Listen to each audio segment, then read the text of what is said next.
தொகுதி பிரதேச குழு தலைவர்கள், உறுப்பினர்கள், தமிழரசு கட்சியின் ஆதரவாளர்கள், தொண்டர்கள், பொதுமக்கள் மற்றும் ஊடகவியலாளர்கள் அனைவருக்கும் மாலை வணக்கம். மிக முக்கியமான ஒரு காலப்பகுதியிலே இருக்கின்றோம். மத்தியிலே தேசிய மக்கள் சக்தி மிக பெரும்பான்மையோடு ஆட்சி அமைத்திருக்கின்றது, பெரும்பான்மையின வாக்குகளை கொண்டு. அவர்களுடைய நோக்கம் அன்று இருந்தது ஊழலை ஒழிப்போம் என்றும் வன்முறையை அகற்றுவோம் என்றும் ஒரு கோஷத்தை வைத்துக் கொண்டு வந்திருந்தார்கள். இன்று பேரம் பேசுகின்ற நிலைமைக்கு அவர்கள் ஆட்சி மாறியிருக்கின்றது. அபிவிருத்தியை செய்து தருகின்றோம், உங்கள் வாக்குகளை தாருங்கள் என்று. இதுதான் லஞ்சத்தின் முதல் படி. வாக்குகளை லஞ்சமாக கேட்கின்ற ஒரு நிலைமைக்கு அவர்கள் மாற்றப்பட்டிருக்கின்றார்கள். வடகிழக்கு எங்கும் தமிழ் மக்கள் தமிழ் தேசியத்தை நேசித்திருக்கின்றார்கள். மட்டக்களப்பு மாவட்டம் பொது தேர்தலிலே பாரிய வெற்றியை தமிழ்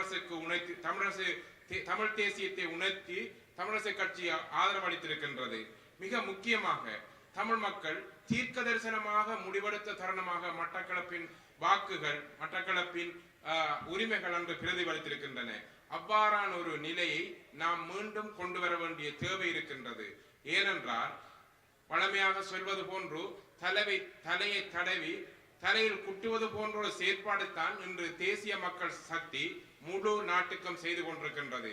குறிப்பாக பாருங்கள், கடந்த முறை பொது தேர்தல் முடிந்து மட்டக்களப்பு மாவட்டம் முழுக்க வெள்ளத்தில் தாண்டிருக்கின்ற போது இங்கு ஜனாதிபதி வந்திருக்கவில்லை, மக்களை பற்றியும் அக்கறை செலுத்தியிருக்கவில்லை. ஆனால் வாக்குக்காக வர வேண்டிய தேவை ஏற்பட்டிருக்கின்றது. நினைத்து பாருங்கள், உங்களுடன் அக்கறை இருந்திருந்தால் அவர் அன்று வந்திருக்க வேண்டும். மக்களுக்கான உதவியையும் மக்களுக்கான கொடுப்பனங்களையும் தருவதாக வாக்குறுதி அளித்திருக்க வேண்டும். அது மட்டுமல்ல, நாம் அவரிடம் கேட்டுக்கொண்ட விடயம், எங்கள் தமிழ் மக்களை ஆளுகின்ற அந்த அரசியல் உரிமையை முன்னெடுங்கள், அரசியல் உரிமையை தாருங்கள், அதனோடு இணைந்து மக்களின் பொருளாதாரத்தை வாழ்வாதாரத்தை கட்டியெழுப்பதற்காக சிதைந்து போன வடகிழக்கை மீட்டெடுப்பதற்கான செயற்பாட்டை முன்னெடுங்கள் என்று. வரவு செலவு திட்டத்திலே மட்டக்களப்பை பற்றி ஒரு சிறிதளவேனும் சிந்திக்காது அபிவிருத்தி நிதி ஒதுக்காதவர் இன்று வந்து கான்கிரீட் ரோட் போடுவதற்கு காசு தருவதாக சொல்லுகின்றார். யோசித்து பாருங்கள், ஜனாதிபதி கூறுகின்ற வார்த்தையா இது? எங்களுடைய முன்னாள் மேயர் தெளிவாக கூறுகிறார், மட்டக்களப்பு மாநகர சபை தனக்கு தேவையான நிதியை தானே பெற்றுக்கொள்கின்றது, தனக்கு தேவையான அபிவிருத்தியை தானே செய்கின்றது. அதற்கு அப்பால் மத்திய அரசு ஒதுக்க வேண்டும் என்றாலும் சரி, வேறு இடங்களிலே வருகின்ற நிதியை கொடுக்க வேண்டும் என்றாலும் சரி, ஒரு சமத்துவ கொள்கையை வாயளவில் போதிப்பவர்கள் எல்லோருக்கும் சமமாக பகிர்ந்து கொடுப்போம் என்ற உறுதிமொழியை கொடுத்திருக்க வேண்டும். அதை மீறி எங்களுக்கு வாக்கு போடுங்கள், உங்களுக்கு காசு தருகின்றோம் அல்லது நிதி தருகின்றோம் என்று கூறுவது ஒரு ஜனாதிபதி கூறுவதற்கு அழகான விடயமா என்று யோசித்து பாருங்கள். எமது தமிழ் தேசியத்தை பாதுகாக்கின்ற பொறுப்பு எமக்கு இருக்கின்றது. இந்த தேசிய மக்கள் சக்தி கடந்த காலங்களில் அவர்களுடைய அரசாங்கம் சரி, அமைச்சர்கள் சரி, என்ன பேசிக் கொண்டிருக்கின்றார்கள்? அவர்களால் இந்த மட்டக்களப்புக்கு மண்ணுக்கு வந்து படையினர் வைத்திருக்கின்ற நிலங்களை நாங்கள் விடுவிப்போம், அல்லது அதை விடுவிப்பதற்கான நடவடிக்கைகளை எடுத்திருக்கின்றோம், அல்லது மயிலத்தனை மடு மாதவனையை நாங்கள் உடனடியாக மேய்ச்சல் திரைக்கு தருகின்றோம், அல்லது வனவிலாக சூறையாடுகின்ற காணிகளை உங்களுக்கு தருகின்றோம். நாங்கள் சொல்லிய பிரச்சனைகளுக்கு பதிலே சொல்ல முடியவில்லை, அவராலும் சொல்ல முடியவில்லை, அவர்களோடு இருக்கின்ற வடகிழக்கு தமிழ் பாராளுமன்ற தேசிய மக்கள் சக்தி உறுப்பினர்களாலும் சொல்ல முடியவில்லை. இவ்வாறு இருக்கின்ற நிலைமையிலே தமிழ் மக்களுக்கு பாராளுமன்றத்திலே வடகிழக்கிலே தேசிய மக்கள் சக்தியால் தேர்வு செய்யப்பட்ட பாராளுமன்ற உறுப்பினர்களால் கூட குரல் கொடுக்க முடியாத நிலையிலே பாதுகாப்பு வரவு செலவு திட்டம் வருகின்ற பொழுது தமிழ் மக்களுக்கு இன்னும் அடிமைத்தனம் நீக்கப்படாத அந்த கொடூரமான நிலைமை இருக்கின்ற பொழுது, அரசியல் கைதிகள் இன்னும் விடுவிக்கப்படாத பொழுது, காணாமலாக்கப்பட்டவர்களை பற்றி குரல் எழுப்ப முடியாது இருக்கின்ற பொழுது ஆதரவளித்த வடகிழக்கு தேசிய மக்கள் சக்தி பாராளுமன்ற உறுப்பினர்கள் இருந்தென்ன, இல்லாவிட்டால் என்ன? அதே போன்ற ஒரு சூழ்நிலை தான் மாநகர சபையை தேசிய மக்கள் சக்தி கை கொண்டால் கூட இவ்வாறான நிலைமைதான் வரும். அவர்களுடைய ஒரு பௌத்த சிங்கள தேசிய நிரல் இருக்கின்றது. வடகிழக்கு மண்ணை ஆக்கிரமிக்க வேண்டும், அடிப்படையாக இருக்கின்ற நிலத்தை ஆக்கிரமித்து அம்பாறை திருவோணமலை போன்று எங்களுக்கு ஒரு பாராளுமன்ற உறுப்பினர்களை பெற்றுக் கொள்வதற்கு ஒரு போராடுகின்ற சூழ்நிலையை உருவாக்க வேண்டும் என்றுதான் அவர்கள் தேசிய நிகழ்ச்சியினர். இதற்கு நாங்கள் ஒத்துழைக்க போகின்றோமா, அல்லது இன்று இருக்கின்ற நிலைமையை நாங்கள் பாதுகாத்து எமது தமிழ் தேசிய உரிமையையும் நிலத்தையும் பாதுகாக்க போகின்றோமா? பாருங்கள், ஒரு சிறிய விடயம் தேசிய மக்கள் செய்தது. அவர்கள் ஆட்சி அமைத்த பின்பு கிழக்கு பல்கலைக்கழகத்திலே பேரவை உறுப்பினர்களின் வீதாசாரத்தை மாற்றி அமைத்தார்கள். நாளை அவர்கள் இங்கும் இவ்வாறு வந்தால் மாநகர சபையின் ஆணையாளரை யாரை நினைப்பார்கள் என்று நீங்கள் சிந்தித்து பாருங்கள்.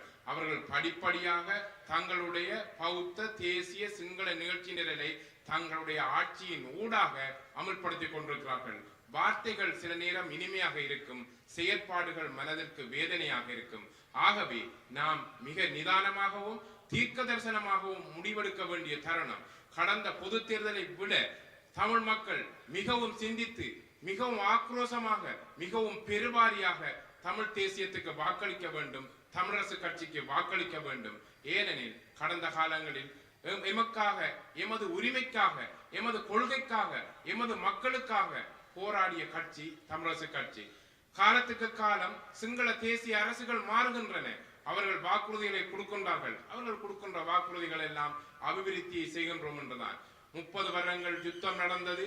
யுத்தத்திற்கு பின்பு 15 வருடங்கள் 16 வருடங்கள் வடகிழக்கு எந்த அபிவிருத்தி கண்டு அது சீரமைக்கப்பட்டிருக்கின்றது. ஆகவே தென்னிலங்கை தேசிய சக்திகளின் மாயஜால வார்த்தைகளுக்கு நாங்கள் ஏமாந்து விடக் கூடாது. மிக தெளிவாக எம்மை நாமே ஆளுகின்ற ஒரு அடிப்படையான எமது தமிழ் தேசிய உணர்வுக்கு அடிப்படையான கட்டமைப்பு இந்த உள்ளூராட்சி சபைகள். ஆகவே மாநகராட்சியை நாம் கைப்பற்றுவோம். சிங்கள தேசத்துக்கு ஒரு செய்தியை சொல்லுவோம். தமிழ் மக்கள் இன்றும் தேசியத்துடன் பயணிக்கின்றார்கள். அவர்களுக்கு தேசிய பிரச்சனை சம்பந்தமாக தீர்வு தேவை என்று. ஏனெனில் கடந்த பொது தேர்தலிலே வடகிழக்கிலே அவர்கள் பெற்ற 8 பாராளுமன்ற உறுப்பினர்களை வைத்துக் கொண்டு அவர்கள் உலகுக்கு சொன்ன செய்தி தமிழ் மக்கள் தமிழ் தேசியத்தை கைவிட்டு விட்டார்கள் என்று. இந்த வார்த்தையை நாம் முறியடிக்க வேண்டுமானால், இதற்கு நாம் சவால் கொடுக்க வேண்டுமானால், உங்களுக்கு உள்ளிலே தமிழ் உணர்வு ஊறிக்கொண்டிருக்குமானால் நீங்கள் தமிழரசு கட்சிக்கும் தமிழ் தேசியத்துக்கும் வாக்களிக்க வேண்டும்.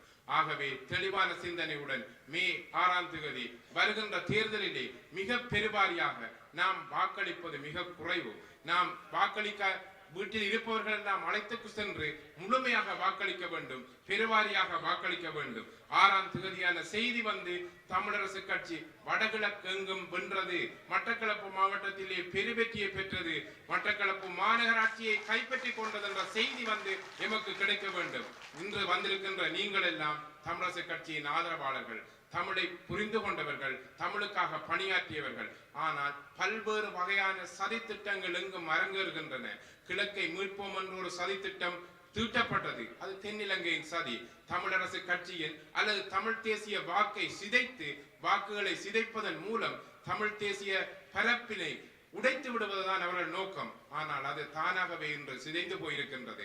ஆகவே எமக்கு சாதகமான சூழலும் காலநிலையும் வந்து கொண்டிருக்கின்றது. மக்களுக்கு இருக்க பாரிய பொறுப்பு இருக்கின்றது. தமிழரசு கட்சிக்கு வாக்களிப்பதன் மூலமே எதிர்காலத்தில் எமக்கான குரலையும், எமக்கான நிலத்தையும், எமக்கான மொழியையும் நாம் பாதுகாத்துக் கொள்ள முடியும் என்ற ஒரு உறுதியான நிலைப்பாடு இருக்கின்றது. ஆகவே மக்களே, நீங்கள் எல்லா இடமும் செல்லுங்கள். வேட்பாளர்கள் மக்களுக்கு இந்த வெற்றி புனைகதைகளுக்கும் அபிவிருத்தி என்ற வெற்றி கோஷங்களுக்கும் உரிய பதிலை சொல்லுங்கள். அவரிடம் கேளுங்கள். தமிழர் தேசிய மக்கள் சக்தி என்ன ஆதாரமான, என்ன ஆணித்தரமான வார்த்தைகளை, உறுதிமொழியை தமிழர்கள் தந்திருக்கின்றது. வடகிழக்கு தேர்தலை, மாகாண சபை தேர்தலை கூட எப்போது நடத்துவதென்று ஒரு திண்டாட்டத்துடன் இருக்கின்றது. காணாமலாக்கப்பட்டோர் மற்றும் கைது செய்யப்பட்டோர் சம்பந்தமாக அமைச்சர்மார் ஒவ்வொருவரும் ஒவ்வொரு விதமான பதிலை சொல்கின்றார்கள். ஒவ்வொரு கட்சியும் ஒவ்வொரு உறுப்பினர்களும் ஒவ்வொரு விதமான பதிலை சொல்கின்றார்கள். வடகிழக்கில் இருக்கின்ற தேசிய மக்கள் சக்தியின் பாராளுமன்ற உறுப்பினர்கள் பேச திராணியற்று முதுகெலும்பு அற்றிருக்கின்றார்கள். அவர்களை சார்ந்து நாம் பிரதேச சபைக்கு அவர்களின் உறுப்பினர்களை தேர்ந்தெடுப்பது மிகவும் ஆணித்தரமாக எமது மக்களுக்காக குரல் கொடுக்கின்ற, அடிமன்றத்திலிருந்தே பிரதேச சபையிலே எமக்காக போராடுகின்ற, எமக்காக பிரச்சனைகளில் தோள் கொடுக்கின்ற தமிழரசு கட்சியின் உறுப்பினர்களை ஆதரிக்க வேண்டிய பொறுப்பு உள்ளதென்று இந்த மக்கள் முழு பேருக்கும் சொல்லுங்கள். அவர்கள் தமிழரசு கட்சிக்கு வாக்களிக்கட்டும். எமது வெற்றி உறுதியாகட்டும். நாம் 6ஆம் தேதி வெற்றியுடன் சந்திப்போம் என்று கூறி உங்கள் வாக்கு தமிழரசு கட்சிக்கு வீட்டு சின்னத்துக்கு இருக்கும் என்று